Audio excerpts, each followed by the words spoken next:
How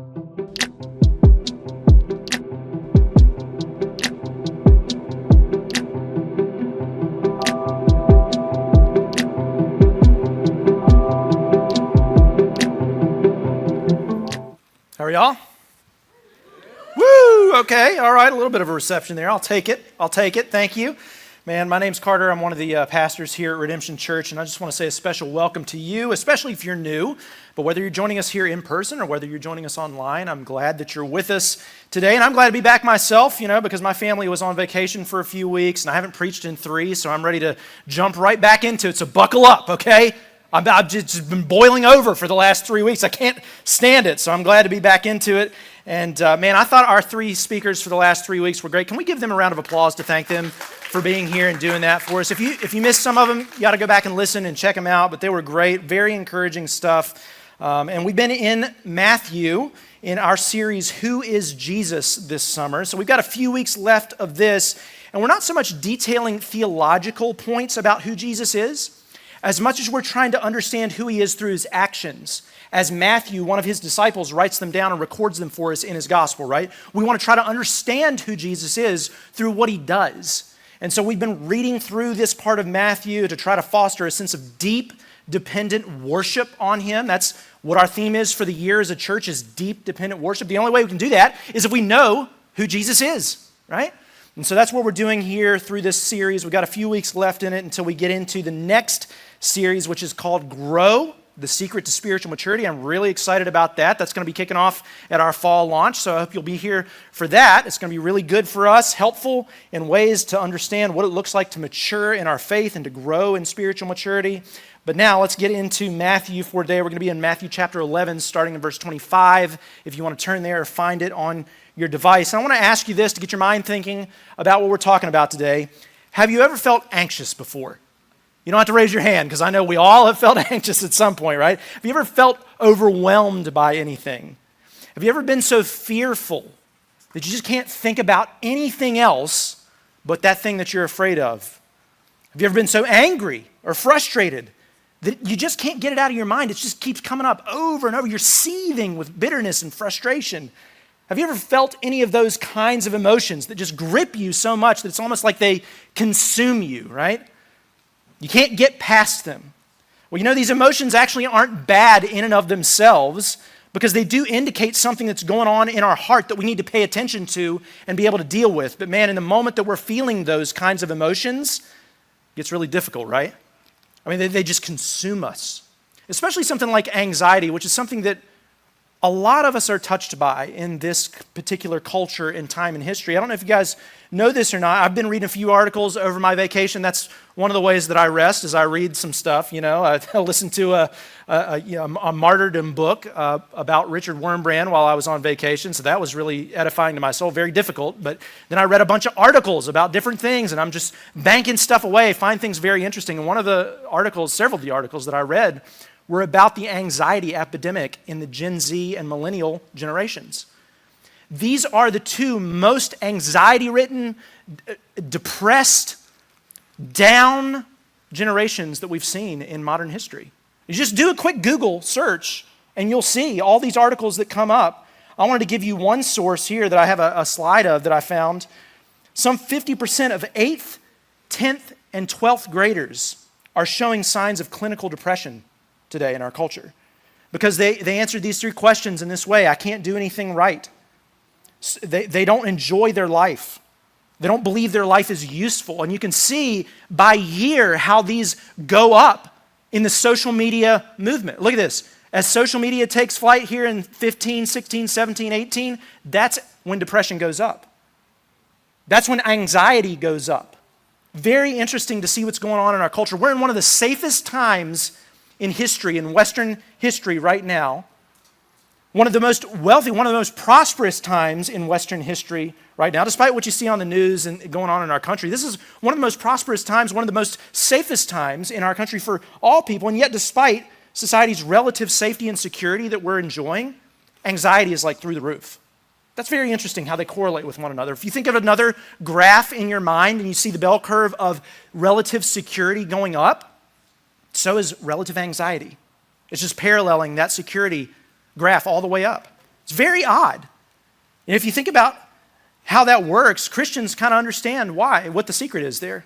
From our perspective, we understand it because what it shows is we're putting our hope and trust in things that we inherently know we can't actually put our hope and trust in. And so it causes anxiety in us because we know it's never going to give us exactly what we want. And yet we keep hoping, we keep wondering, we get anxious about it because we want to grab onto it, we want to hold on to control, and we hope against all odds, really, that it's going to give us what we need, and it never will. And so we're afraid to lose that prosperity that we think we need.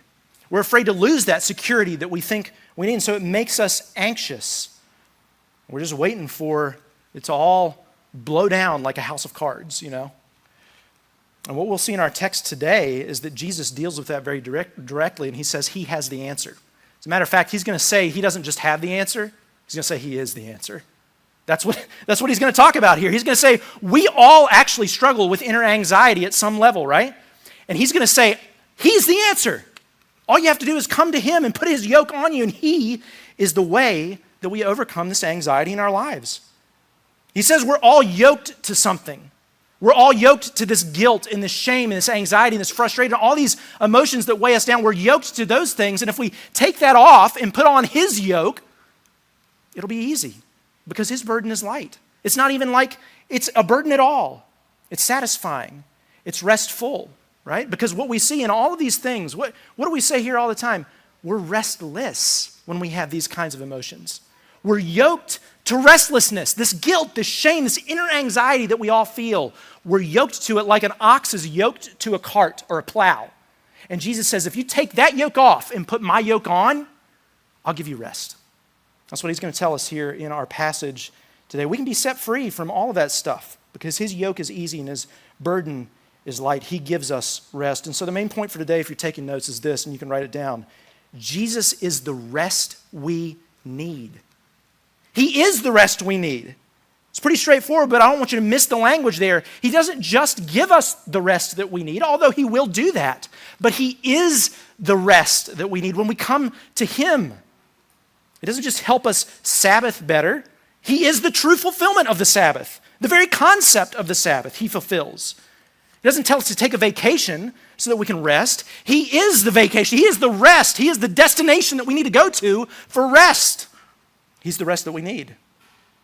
You know, we were on vacation for 2 weeks, and it was beautiful, and thank you guys for giving us that. But it would not have been restful at all for me if I hadn't spent more time with Jesus. I tried to spend more time in the Word every day. I tried to spend more time in prayer every day. I tried to spend more time with the true source of rest so that in my resting, I could actually rest. Does that make sense? Now, I don't know if I did it perfectly or not, but I came back very well rested, and I believe it's because I found the rest that I needed for my soul, not just physical rest, although we need physical rest. But it's kind of a metaphor, it's an analogy for the rest the deeper rest that we need. This is how the late pastor Tim Keller, has influenced everything we do here, and I love to still talk about him and listen to his sermons. He says it like this: when you look at modern medical research, especially brain and sleep science, we've learned that we don't so much need a specific quantity of sleep as much as we do a quality of sleep, right? We need a certain quality. We need that deep sleep, that REM, the rapid eye movement sleep. We have to go into that deep sleep or else we're not going to get much physical rest at all. Doesn't matter how much rest we get, doesn't matter how long we sleep, if it's not deep, and it's not that kind of deep rest that we need in our body to rejuvenate our body and to restore our cells and to restore our mind, then it's not going to be very good rest at all. We've got to have that deeper sleep. And so today in our text, we'll see Jesus say, in effect, that he is that deeper kind of sleep for our soul that we need. He offers the deep rest that we need because he is the rest that we need. All we have to do is come to him, be known by him, and know him personally. So we have to go to him and nothing else, and that's the hard thing. When I say nothing else, the Bible, when it tells us nothing else, it means nothing else. That's the hard thing here.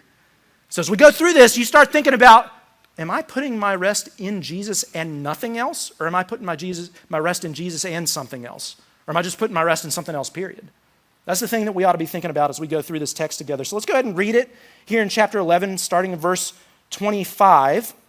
And then we'll discuss a few things as we go through. But this is what it says, chapter 11, verse 25. At the same time, Jesus said, I praise you, Father. So he's praying here, Lord of heaven and earth, because you have hidden these things from the wise and intelligent and revealed them to infants. That's very interesting because it's kind of like the 1 Corinthians chapter 1 passage where he talks about how God's made the wisdom of the world look like foolishness and he's made the foolish look wise. That's what this reminds me of. That's what Jesus is saying, right? He's hidden these things from those who look wise and he's revealed them to infants. Yes, Father, because this was your good pleasure. All things have been entrusted to me by my Father. No one knows the Son except the Father, and no one knows the Father except the Son, and anyone to whom the Son desires to reveal him. And this is how he reveals him to people. This is what it says, verse 28. Come to me, all of you who are weary and burdened, and I will give you rest. Take my yoke upon you and learn from me, because I am lowly and humble in heart, and you'll find rest for your souls. For my yoke is easy and my burden is light. Man, we'll stop there for a second. That is just so beautiful, right? Some of us just need to hear that this morning. Those are the words of Jesus to us. We just need to hear that rest. But we also need to see that Jesus is self-identifying as God in this. Did you notice that? Because sometimes you'll hear people like Jehovah's Witnesses or something like that say, show me where Jesus says that he's God. You can't because he never does. And you're like, no, that's just foolishness. That's just pure foolishness. They just don't know the Bible.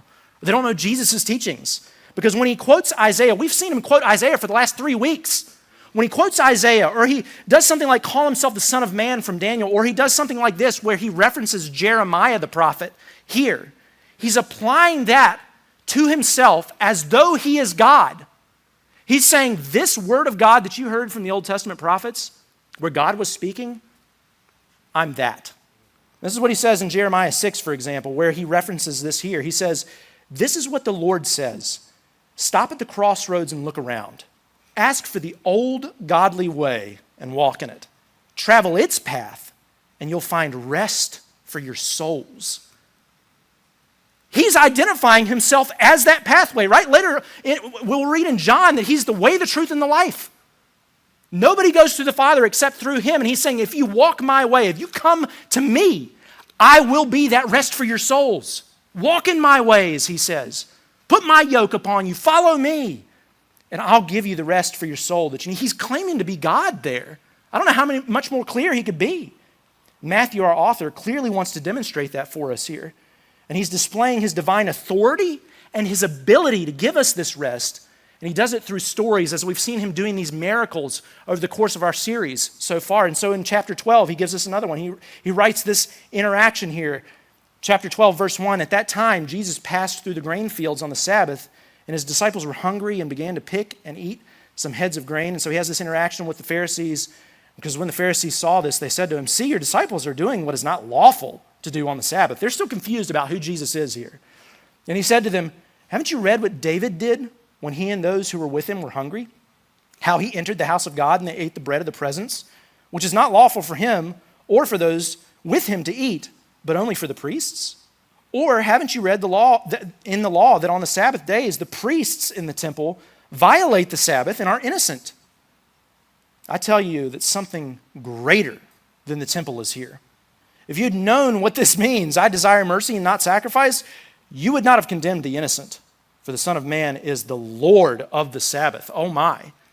Man, if that's not clear enough that he's saying, I am God, I'm the Lord of the Sabbath, I am the Son of Man. What he's doing here is he's paralleling himself with David. He's saying he's like King David, right? He's putting himself on equal footing with King David, of whom he's a descendant. He is that, right? But then he's putting himself on equal footing with the priests in the temple. He's saying, I'm like the priest, I'm the highest priest. But he's not just doing that. He's saying, I am the temple. I am the very place where God dwells with humanity. Something greater than the temple is here. He's talking about himself. If that's not divinity, I don't know what is, right? Jesus is saying he's God. He is the Lord over rest. He's the Lord over the Sabbath. He's referencing Genesis chapter 2 as well. But Jesus is the rest that we need because he is God with us. Verse 9, moving on from there, he entered their synagogue. And there he saw a man who had a shriveled hand. And in order to accuse him, they asked him, is it lawful to heal on the Sabbath? They knew Jesus wanted to do something good for somebody. They knew Jesus' character. And they're like, hey, let's try to trick him here. Let's try to trap him. And he replied to them, who among you, if he had a sheep that fell into a pit on the Sabbath, wouldn't take hold of it and lift it out? A person is worth far more than a sheep, so it is lawful to do what is good on the Sabbath. Then he told the man, stretch out your hand. So he stretched it out, and it was restored as good as the other. But the Pharisees went out and plotted against him how they might kill him. So we're starting to see who the Pharisees are versus who Jesus is. And as we discussed a few weeks ago, the Pharisees and religious leaders, they were threatened by Jesus' authority, right? He's saying he's God, and he's showing miracles into how he's doing it. He's applying the scriptures to himself, and they still can't believe it. They don't want to follow Jesus. They want to kill him. They didn't want to come to him. They wanted to do away with him. But Jesus clearly shows his authority even over the very concept of the Sabbath rest. And he proves it with a miracle here, like we've seen him do in so many of these stories in Matthew. You know, I've talked about the Sabbath before. I don't want to go too deep into the theology of that, but, you know, it's a reference to Genesis chapter 2. And if you remember reading the 7-day creation event, you get to the 6th day, and there's a beginning and there's an end, and then you get to the 7th day where God sees what he's created and he rests. Well, there's a beginning to that day, but there's no end. There's no end to that rest. That rest is meant to continue on until the day that Jesus returns and restores all things and actually brings us into the rest with him. That's what Jesus is saying he's Lord over here. He's making a reference all the way back to creation and saying, I am that rest. I am the fulfillment of that rest that you have been waiting for your whole life. I am he. That's what he's saying here. But I don't want to miss what Matthew is saying exegetically here, because Matthew's writing this for us so that we can understand some things about who Jesus is. And one of the things that he's trying to point out here is the difference between the Pharisees' burden of the law, so doing what's right and wrong, versus Jesus' freedom from the law, not being able to do anything to make yourself right with God. So he's trying to help us understand this here. And he's pointing out this juxtaposition between the two positions. So it's not the law that saves you, in other words, he's saying. It's not following the law that saves you and doing what's right and doing what's wrong, not doing what's right and doing all that stuff. That's not it. It's following Jesus. It's knowing him. That's what saves you. He is the fulfillment of the law itself. He's the Lord over the Sabbath. And you know, back in verse 28, chapter 11, verse 28, when he talked to the weary and the burdened, he wasn't just speaking generically to people who were anxious and tired, although maybe it includes that. But he was specifically talking about this kind of burden, the burden under the law, the burden of having to be perfect and do what's right and wrong. It's a burden to know what's right and wrong, to try to do it, knowing that you can't do it completely. That's a burden that the Pharisees are placing over top of everyone, including themselves, maybe, or hypocritically not. They get a free pass somehow, even though they're not perfect, but everybody else is worse than them. There's this guilt, a guilt-oriented religion of doing better and trying harder, where if you don't do the right things and you do the wrong things, you're in trouble, man. You can't be made right with God. You got to pull yourself up by your bootstraps. You got to try to do the good things so that God will love you and accept you into his people. So many people live their lives under that kind of guilt, and that is false Christianity. It's a false gospel. It's religion. That's what it is.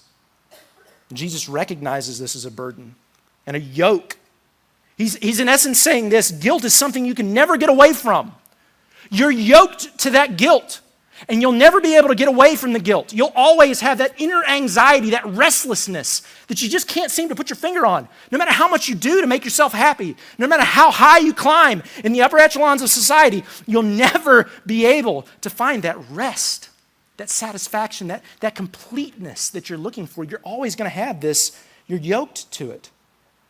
And you might try to say, maybe you're a humanist, or maybe you're not a Christian here, you're not religious, and you would look in at this and say, nah, that's silly, man. I don't feel guilt. I'm free from all that, mumbo jumbo. I don't have to believe in religion. I don't need rules and regulations. I'm free from it, man. Just throw it all off like me and be free, right? But Jesus is saying, friend, if that's you, you're not free. And you've deceived yourself if you think that you are. You don't have, at times, those moments where you feel bad about something that you've done? Really? You don't ever feel some regret in your life for something that you've done, a choice that you yourself have made?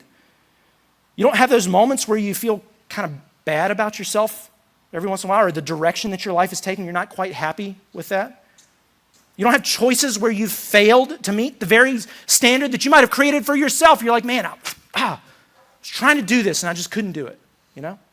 You've even created your own standard. You can't meet that standard.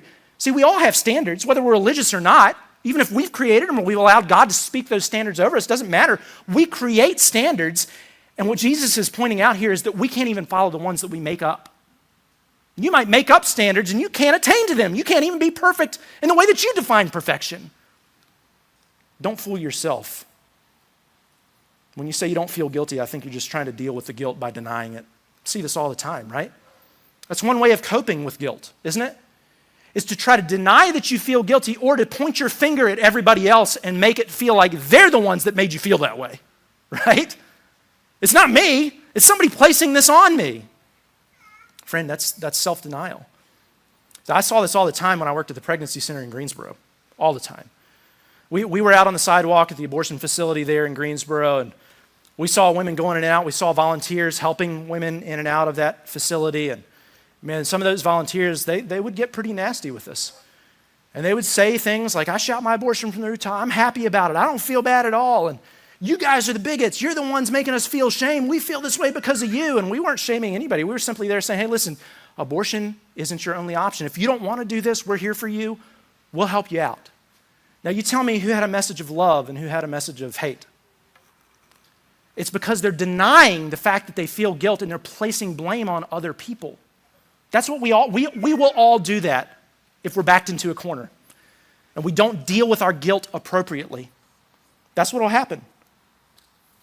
We'll deny that we feel guilty even when we do, but Jesus is gently telling us, listen, no matter who you are or what you've done, you can lay that guilt down and come to me and I will give you rest. That's what he's saying. It doesn't matter what you've done. I will take your guilt from you. That's Jesus' message to the world. If we just simply swallow our pride and turn from those things that are making us feel guilty and turn and look at Jesus instead, it's called repentance in the Bible. If we do that, he'll give us rest. That's all we have to do is come to him. That's what he says. But he does say that we have to come to him in a certain way. In verse 25, he says we've got to come to him like an infant. So you can write that down if you're taking notes. Because that's how infants and children live. We got to go to Jesus like an infant. They're always aware of their need, right? They don't even try to feed themselves. They don't even try to change themselves. They just cry when they want something, don't they? That's what infants do. They just cry. They hope someone will step in and help them in their need. That's what Jesus is telling us we need to be like. And as they get older, infants, they turn into toddlers. And even when toddlers start to say, no, I'll do it. They start putting on their shirt and they get their, stuff caught in there. Like Bo does this still. Gets caught in there. He's 4, We have to be like, okay, buddy, here, I'll help you. And he's like, yeah, I need your help, right? Because he's a toddler. He understands. They know their need. That's what God tells us to come to him like. We have to go to Jesus like an infant with our need up front, saying, I know that I need you. I know I have a need. That's how we have to come to him, with nothing but our need. So you can add that to the note, right? We're burdened. We're weary. We need rest. Jesus is talking about this deep restlessness that we feel when it comes to doing the right thing and trying to be perfect. And we just feel that we know that we can't do it. Deep down, we know we don't have what it takes. Yet we sense we ought to be able to do that. We sense we ought to be like that. And that's what gives us the guilt. We know that the standard is perfection. We just don't know how to get there. We can't do it on our own.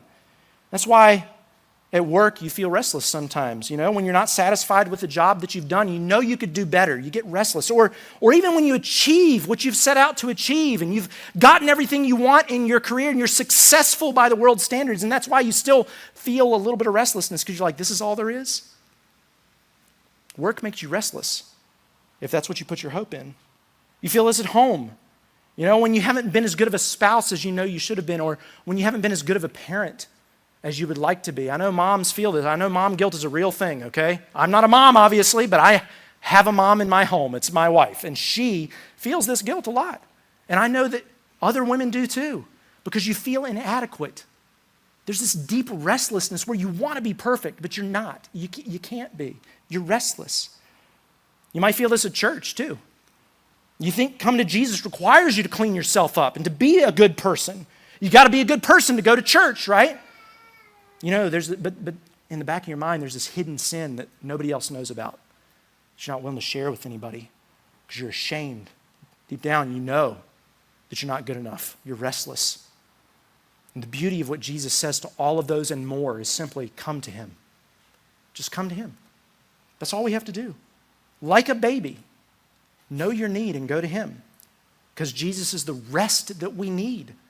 And notice he doesn't give theological arguments here. He doesn't give a philosophical treatise for all the principles that you need to follow. He doesn't do any of that. He just says, come to me and we'll talk. Come to me and I'll help you. Come to me and I'll give you rest. It's personal. It's relational. And again, an infant gets that, right? A child just reaches for mommy or daddy, right?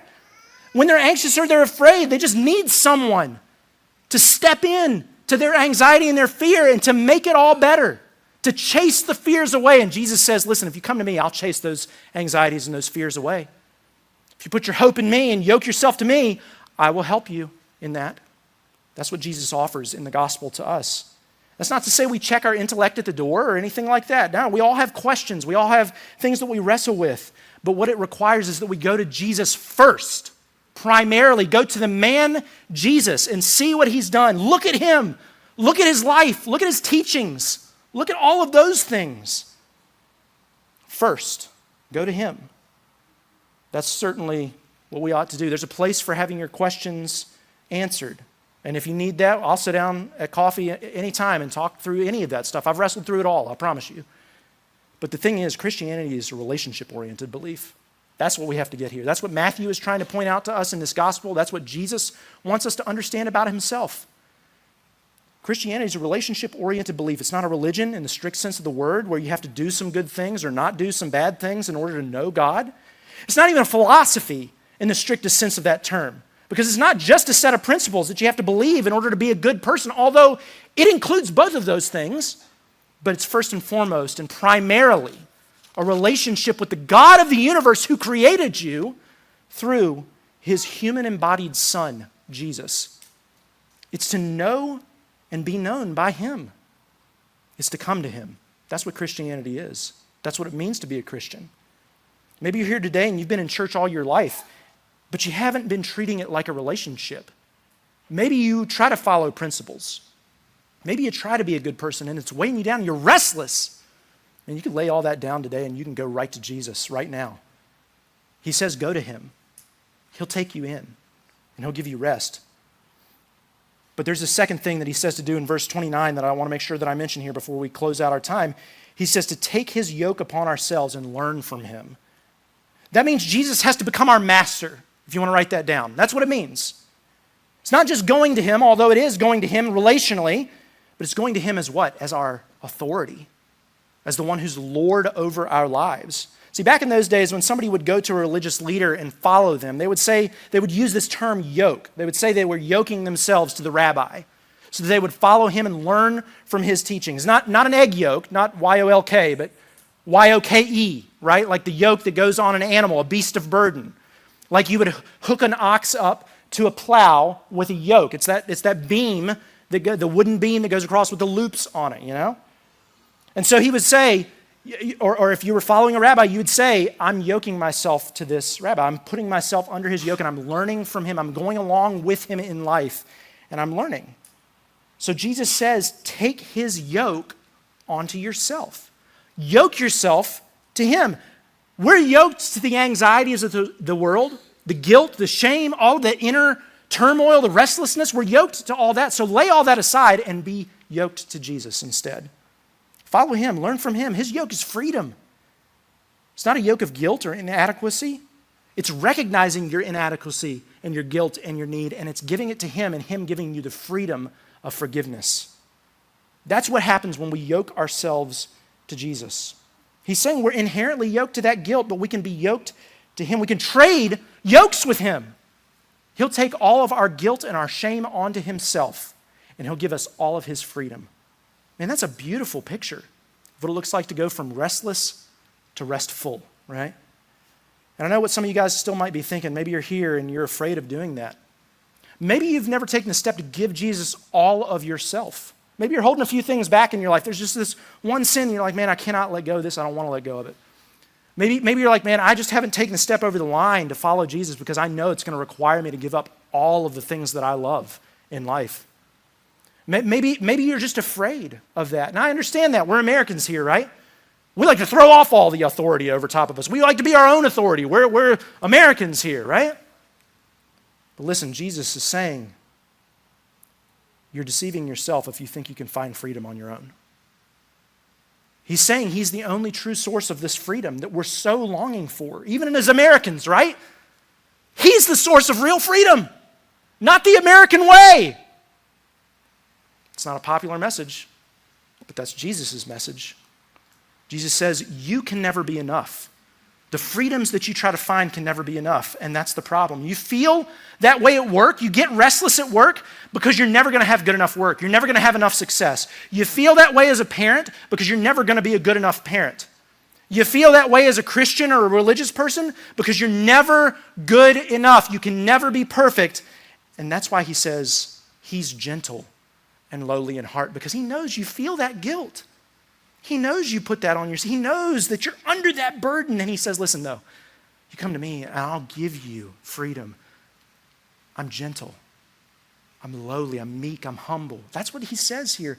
In other words, we don't have to be afraid to go to him. He's not going to abuse us. His authority is good. It's not like the authority of the world that we're used to. It's not authority that's going to abuse. It's authority that's going to set free and to love and to care for. Jesus says that to us, and that'll give us rest. So the yoke that he offers isn't a yoke like the yoke of this world of guilt. It's a yoke of grace. That's the thing about yoking yourself to something like your job or your family and your kids or something else in your life, your morality, whatever it is, anything you yoke yourself to, that thing, whatever it is, it'll either destroy you eventually or you'll destroy it. One of the two. So as soon as you do that and yoke yourself to something, that thing that you yoke yourself to will either destroy you, you'll destroy yourself or you'll destroy the thing that you're yoked to. That's just how it works. Just think about how the yoke works. Like I said, it's the beam with the loops on it and you yoke yourself. Just imagine you yoke yourself to an ox plowing a field. You put that ox in the yoke and then you get on the other side. What do you think is going to happen to you with that ox, right? He's going to drag you along or he's going to step on you and stomp on you and he's going to destroy you. Or you're going to get so tired of him dragging you along that you're going to beat it into submission. You're going to destroy it. You see how, one way or the other, you're not equally yoked, right? It's going to destroy you or you're going to destroy it. And that's what happens with families, for example, right? People idolize their children and how their children act, and so they take that onto themselves and they end up destroying the very relationship that they find so much identity in. Or they do that in their job, right? And they yoke themselves to this success, and when the success, and they get there, and they've ostracized everyone around them.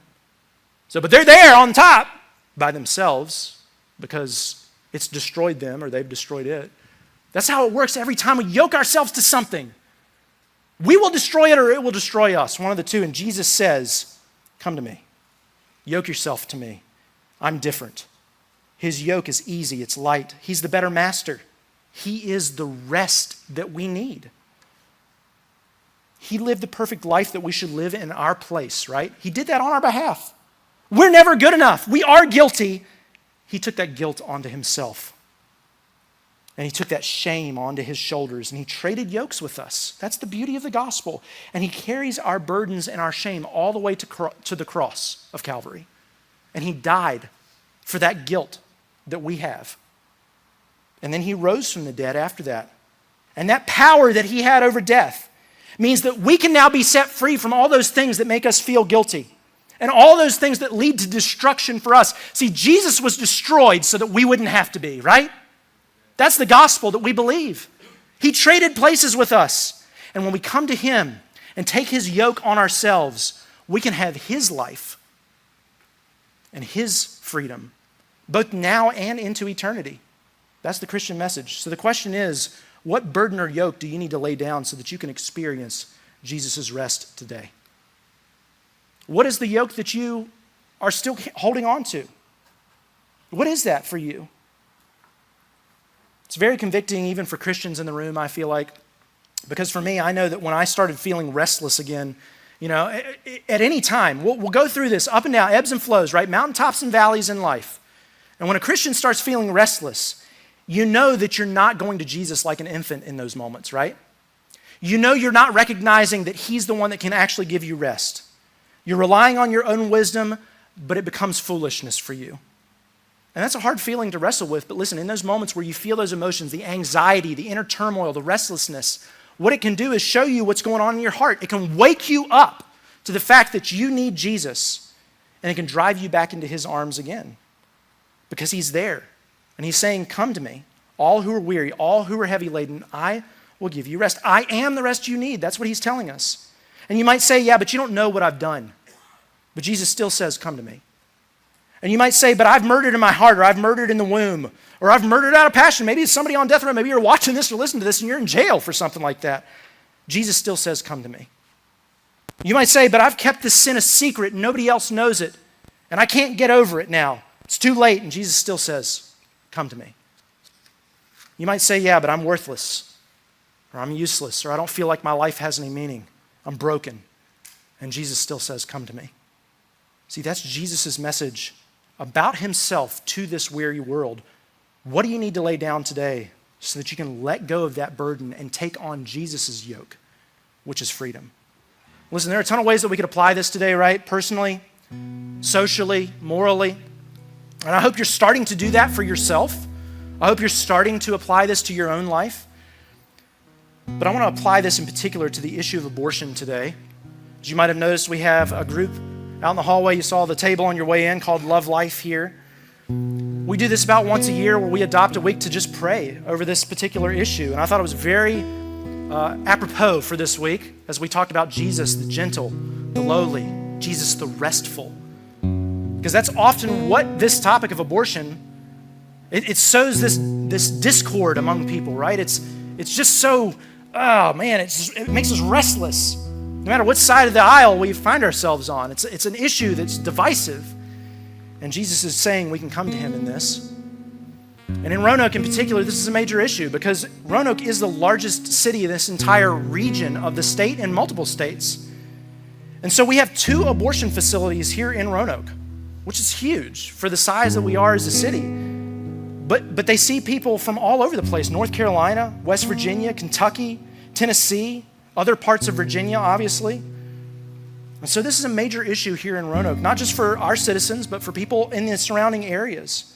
And they come in hoping to have access to what they believe is maybe a personal right to abortion, or what I believe most of them see as a necessary evil, because in my experience at the Pregnancy Center in Greensboro, now I'm on the board here at the Blue Ridge Women's Center here, we see this all the time. It's something they feel like they have to do. It's their only choice that they have. They don't have a future if they don't do this. That's how most people perceive this in our experience.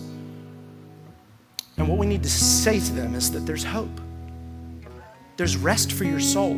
That's restlessness.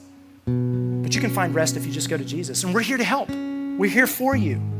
Anybody touched by abortion today needs this message of hope that we've heard, right?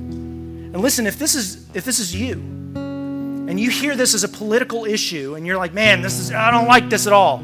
Listen, I want to tell you, it's not a political issue for us as Christians. It's a moral issue for sure, but it's a human issue.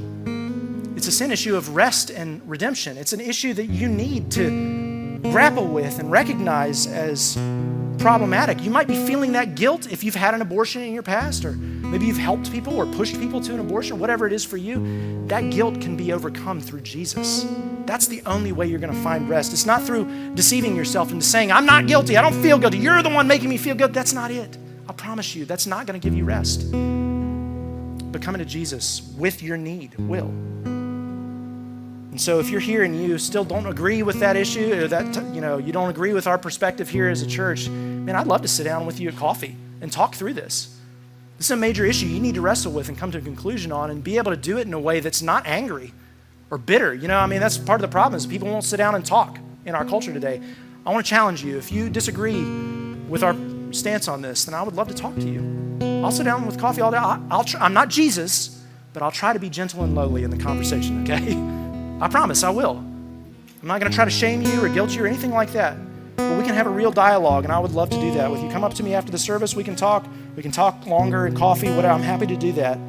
But if you've had an abortion here, I want you to know that we love you as a church.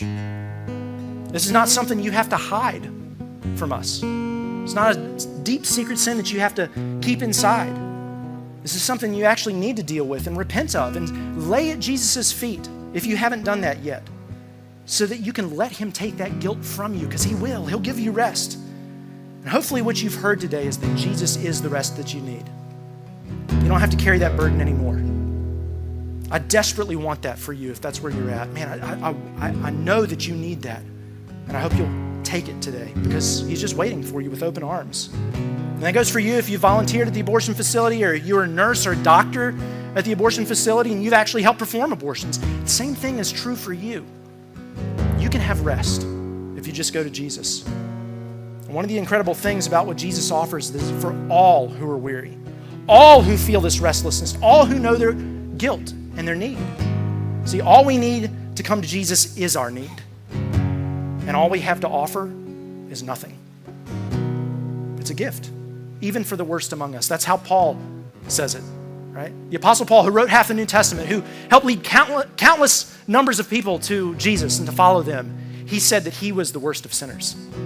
If we come to Jesus in that way ourselves, no matter who you are, what you've done, whether it's abortion or some other issue in your life, you can find rest for your soul. So here's what we're going to do. I'm going to pray, and then we're going to respond in two ways today. We're going to take communion like we normally do in just a minute. We're going to practice resting in Jesus together before we leave today in that way.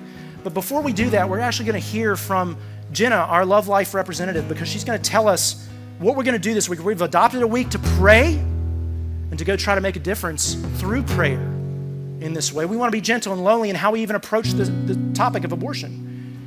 And so we can consider how we're going to respond in that way. But let me pray first, and then we'll enter in these times of response. God, thanks so much for listening with us today. We hope that it was an encouragement to you. But we don't see this as a replacement for gathering with other believers in a local church context. So if you don't have a local church, we would encourage you to plug in with one wherever you are. And if you're in Roanoke, Virginia, we'd love to invite you to plug in with us here at Redemption Church. And you're welcome anytime to gather with us. But you can check us out online at our website, redemptionroanoke.com. You can look for other content or resources there. But thanks again for listening.